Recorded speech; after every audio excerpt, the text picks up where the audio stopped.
Congress party द्वारा हरियाणा में उम्मीदवार घोषित करते ही चुनावी माहौल में रंगत आने लगी है। टिकट मिलने के साथ ही महेंद्र प्रताप को कांग्रेस के नेताओं और कार्यकर्ताओं ने बधाई देते हुए जोरदार स्वागत किया। अब तक पूरे प्रदेश में भाजपा उम्मीदवार ही मैदान में थे और वोटरों के पास जा रहे थे। जगह जगह भाजपा उम्मीदवारों का स्वागत हो रहा था तो कई जगह उन्हें जनता का विरोध भी सहना पड़ रहा था। लेकिन अभी तक जनता के सामने भाजपा के अलावा कोई विकल्प नहीं था, क्योंकि कांग्रेस ने अपने उम्मीदवार घोषित ही नहीं किए थे। बीती देर रात्रि कांग्रेस ने फरीदाबाद से पूर्व मंत्री चौधरी महेंद्र प्रताप सिंह को अपना प्रत्याशी घोषित कर दिया है। वह कांग्रेस के कद्दावर नेता हैं, जनता में भी उनकी अच्छी छवि है और जमीनी नेता माने जाते हैं।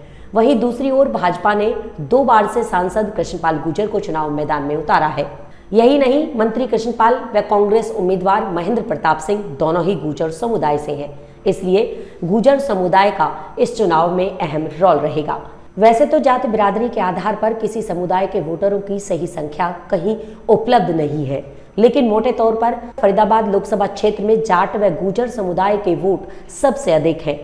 लगभग 3.5 लाख वोटर हैं।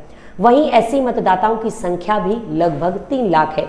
लगभग 23.5 लाख मतदाताओं वाली इस लोकसभा सीट में मुस्लिम मतदाता भी बड़ी संख्या में है। लगभग 2.5 लाख में वोट है और करीब इतने ही ब्राह्मण वोटर हैं, तो पंजाबी और वैश्य समुदाय के 2-2 लाख मतदाता माने जाते हैं। राजपूत वोटर भी 1 लाख से ज्यादा हैं। इनके अलावा अन्य बिरादरियों के मिले जुले वोट है। यूं तो भाजपा एवं कांग्रेस के अलावा बसपा से किशन ठाकुर, इनेलो से सुनील तेवतिया और जजपा से नलिन हुड्डा मैदान में है। लेकिन इस सीट पर सीधा मुकाबला भाजपा के कृष्णपाल गुर्जर और कांग्रेस प्रत्याशी महेंद्र प्रताप सिंह के बीच है। 25 मई को होने वाले चुनाव में लगभग 1 माह का समय है। इस 1 महीने में चुनावी सरगर्मी के साथ साथ मौसम भी गर्माता चला जाएगा। इस गर्माहट में जनता तय करेगी कि किस प्रत्याशी को गर्मी की तपिश झुलसाना है और किसे गले लगाना है।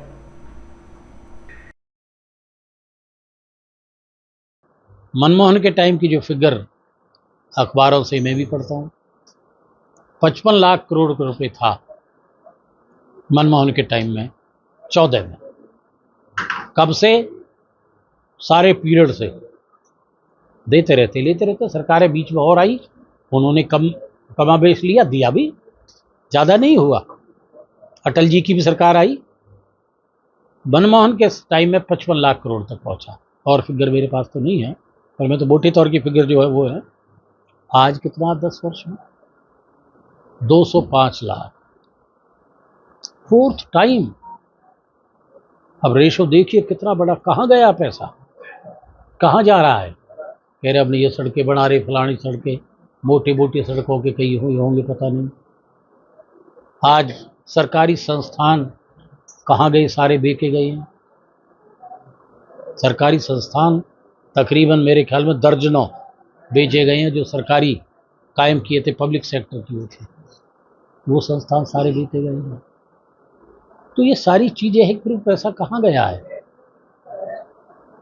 डीजल के और इसके रेट, एक ज़माना याद है हमें कि वो 130-35 डॉलर तक भी शायद था पर बैरल, बाहर से आता था, जब मेरे ख्याल में 62 रुपये से ज़्यादा तेल नहीं था।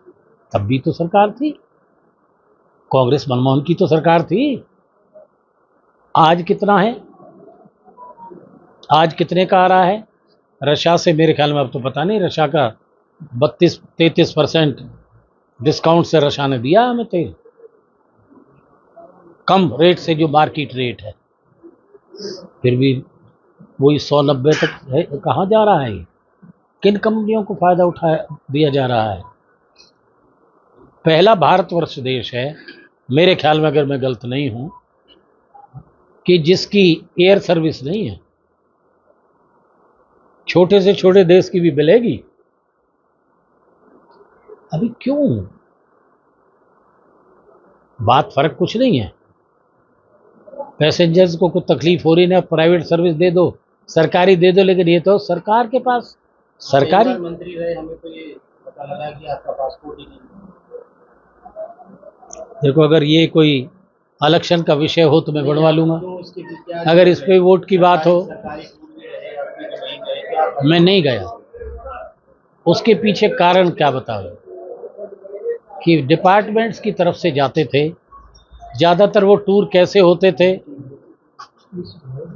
स्टडी टूर के नाम से जाते थे। उनसे क्या स्टडी हो रही है आज भी तुम देख रहे हो, मैं भी देख रहा हूँ।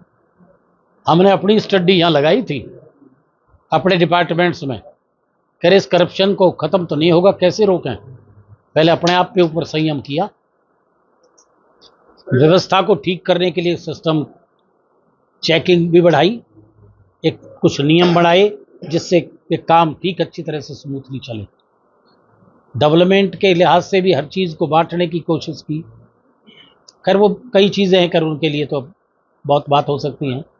तो भैया इसलिए मैं ये कह देता था कि भाई मेरी कोई बहुत ज़रूरत नहीं है, तुम्हें जाना तो तुम स्टडी कर लो, मैं यहीं से मान लूँगा। ये सही है, सच्चाई है।